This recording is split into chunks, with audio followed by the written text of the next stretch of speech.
All right. Quick one today. Got a heavy six call coming up.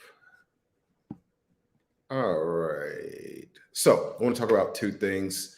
Um, put Andrew's email up here for those of you who are trying to reach out. Um, he's been busy with quite a few things, so feel free to, especially I'm going to talk about a couple opportunities that you can reach out to Andrew about.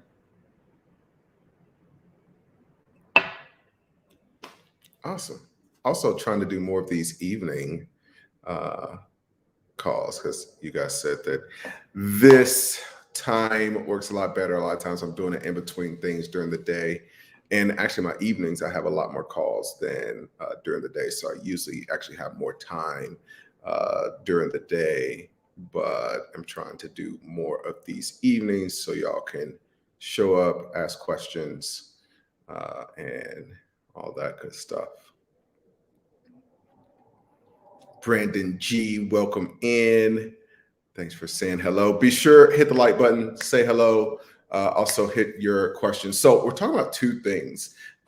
It's two things I think are the biggest opportunities right now, not only in private equity, but also given the climate that we're probably going to be in for the next three to four, maybe 5 years. So, as a lot of you know, obviously borrowing has been a big opportunity. We had everything that happened with the PPP. We're actually looking at doing an acquisition of a business that does a lot of lending, and they blew up during that phase of things. And now the owner's like, "Hey, I made a lot of money. I'm good. I'm ready to exit out." So that there were a lot of people that took advantage of that. But I think now that that has ended, a lot of people feel like, oh, there's not as much opportunity around borrowing. And one of the things that I think is important is to remember that, especially for us, when it comes to private equity, a big part. There are two things that make it very, very profitable. One is basically making money off the carry instead of having to income and paying income tax. And the second is all the tax benefits that come with borrowing. Now, one of the things that we're doing that, again, I've been sharing kind of some of the behind the scenes and strategies that we're leveraging to get the kind of returns that we do. And one of them is something that I call cascading. So when it comes to borrowing, it's a really great ability if you're able to either buy a business that does have good credit or leverage your own credit to acquire an entity with a small down payment. So let's say that you're buying $1 million business. That down payment might be 20%, 200,000 if you're doing SBA, something like that. Let alone if you start to combine some of the other things, it could be lower than that. It could come in later. But let's say you're putting down 200,000. If you're putting down 200,000 on $1 million deal, there, because of where interest rates are right now, not only you're basically being paid, and this is, I kind of put in the title on this, you're kind of either team elite or team poor. And one of the things that even the people that talk about making a lot of money are kind of still team poor is that they're still making money and then taking that money, paying taxes on it, and living off the rest. And that's not how the elite do it. What the elite do is they will have things that make money, but they're only taking out and living off of money that they borrow, essentially. So we hear about all these folks that, they basically have never paid taxes and they're multi-billionaires. Like, how is this possible? This is outrageous. And then you have the people that are team poor, and then they try to revolt on Wall Street, and you have the Occupy Wall Street movement and all that. But the easier thing is just to do what they're doing, because anybody can do what they're doing. And you can really take some of those strategies, no matter where you're making money, and still leverage those same strategies. So a big part of that is you really aren't trying to make a lot of income, because you're literally just throwing money. If you have high income, you're throwing away half of the money. Every time you make a lot of money, you're giving half of it away to the government. So you want to, especially if you're somebody like me, there's a lot of things that I don't agree with what the government's doing with the money. So, I'm trying to minimize the amount of taxes that I have to pay. And if that's the case, if you're literally like, okay, I want to make $1 million, and you are paying half, 50% in taxes, that means you have to make $2 million just to get to the $1 million goal. If instead you have assets that like companies, you can just go in and borrow money and then have those companies pay that interest, which then is tax advantaged. You get into a situation where you're minimizing your tax obligation. Now, that's a very quick explanation. There's a lot of details that go into that. And be sure to go to patreon.com/Ace Chapman. We're getting that rolling, so we'll get into some of the nitty gritty in some of these. And so, yeah, Brandon brings up a great point. Unless you live in Puerto Rico. So yes, so I actually tried to live in Puerto Rico because of this. It's like, hey, this is amazing. And I tried it and I lasted a few weeks. I was like, yeah, this island is too small for me. And the idea of having to stay which isn't outrageous. It's a freaking, the beach and da. For a lot of people, I have one of my partners that's living there. I have a company, thanks to him living there, that is based there. And there are some really cool things that you can take advantage of without living there, which, again, gets into that next level of. So I get to take advantage of it, but I could never live there. So even 6 months a year is just, I felt like it was going to be a 6-month, not prison sentence, but just like almost a 6-month quarantine. Like it was like 6 months I had to be in this one place every year. It's like, I just can't do that. I like to be able to pick up and go when I want to pick up and go. I feel like, what's the point in having a ton of money if you have somebody telling you where you have to be for 6 months of the year? Like that's almost counterintuitive to the idea of freedom. Like the whole point of making money is to have the freedom, but then you're agreeing. And for a lot of people's lifestyle, it doesn't matter. For my lifestyle, it's like, I don't want somebody telling me where I have to be for 180 days every single year. So there are some strategies where you can still take advantage of that and not live there. So I do have the company we took public that's based there as well. So, but the idea here is you don't have to live in Puerto Rico to be able to take advantage of that. And then you get into something that's uniquely an opportunity right now. The big opportunity right now is you find a company, you pay that $200,000 down, and you go and you basically use the fact that multiples are low and interest rates are low.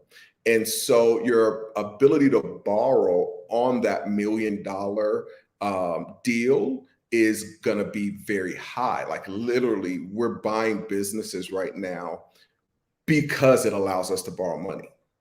So it's not even about the business. It's literally, this is an acquisition that gets us access to additional lending facilities that allow us to do the other acquisitions that we want to do.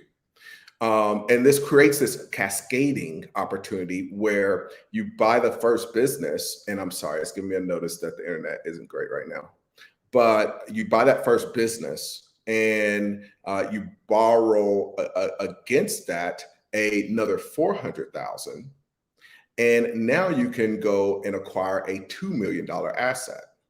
So you're kind of loading up that first entity with a lot of debt. And that is buying it's giving you your down payment for that second business. Put 20% down on the second business. Now you have a $2 million business.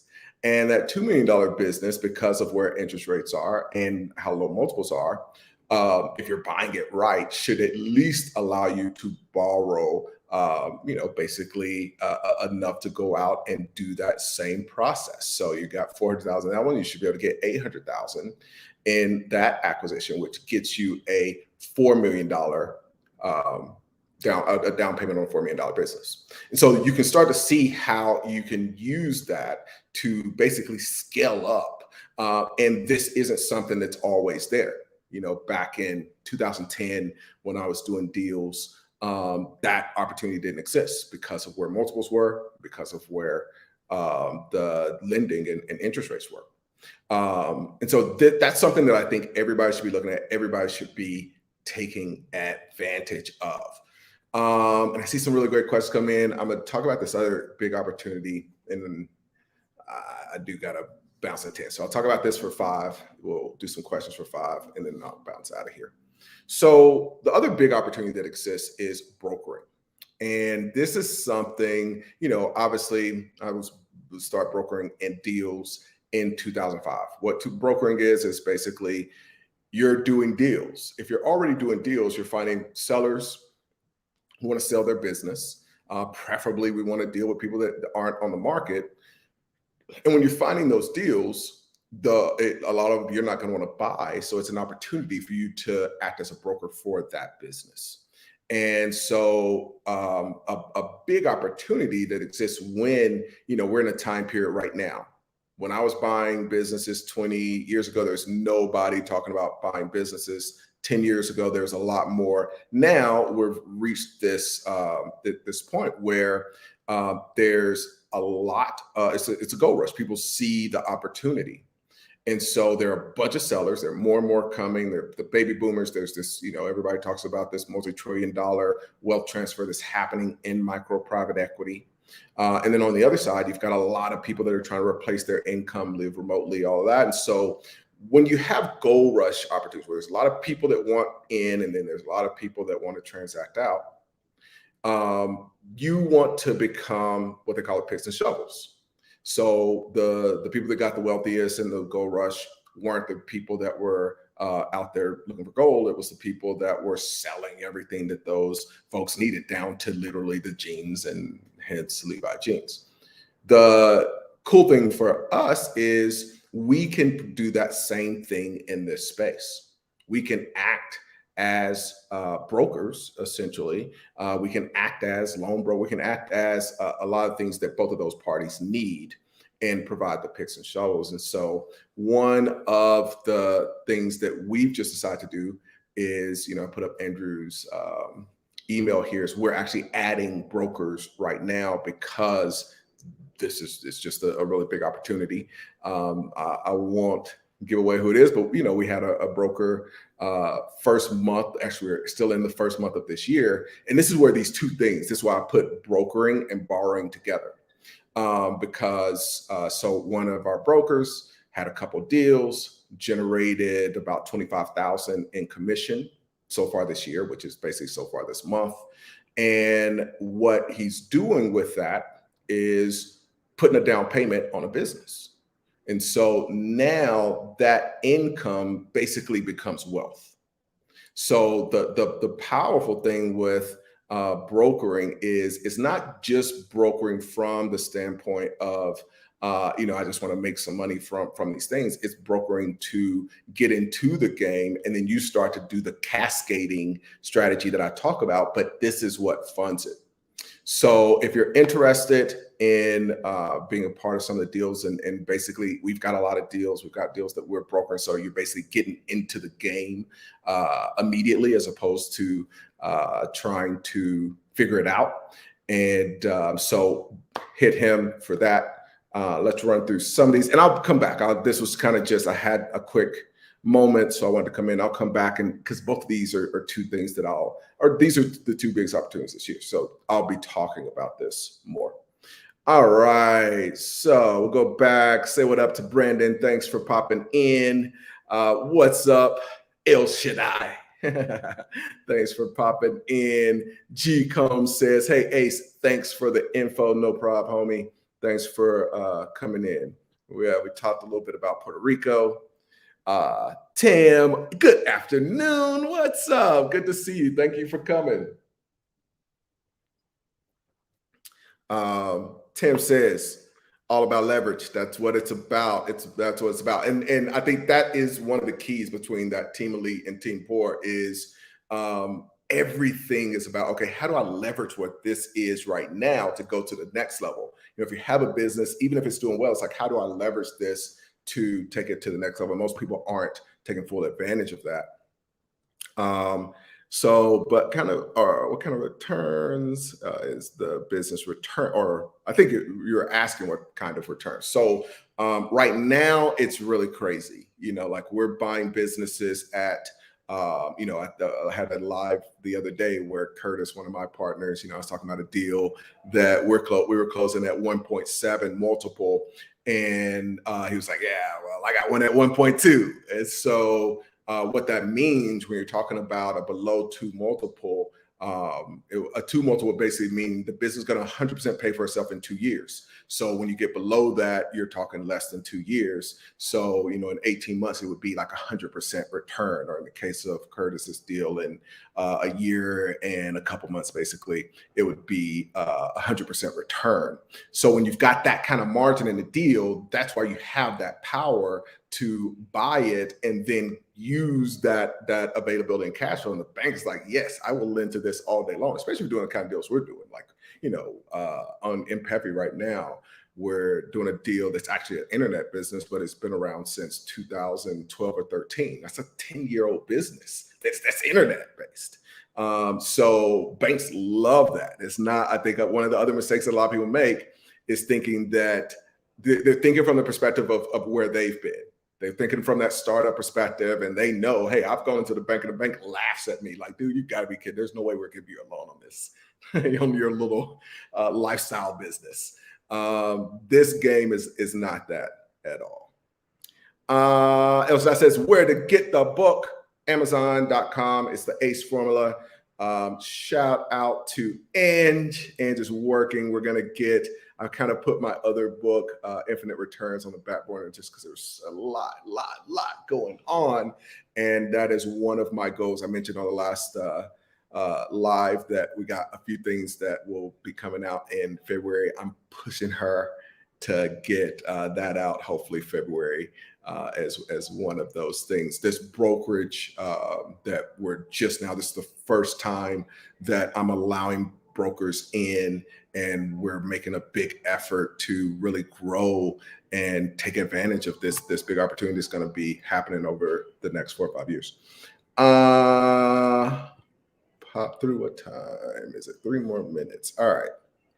Do you need a license to be a broker? That's one of the things that we'll train you on. There are certain instances where you need to be a broker. There are certain locations where you need to be a broker, and certain transactions where you need to be a broker. But there are a lot of opportunities where no matter your location or, still depending on the transaction, but no matter your location, you can broker without a license. We do have licensed brokers, and I've got a licensed broker right now that's debating. He's like, hey, I don't know if I even want to renew it. There are too many opportunities where I can make money without this license. Do I really want to renew it? But I think it's great to have. So even like I told him, it's like, it's easy. It's great to have.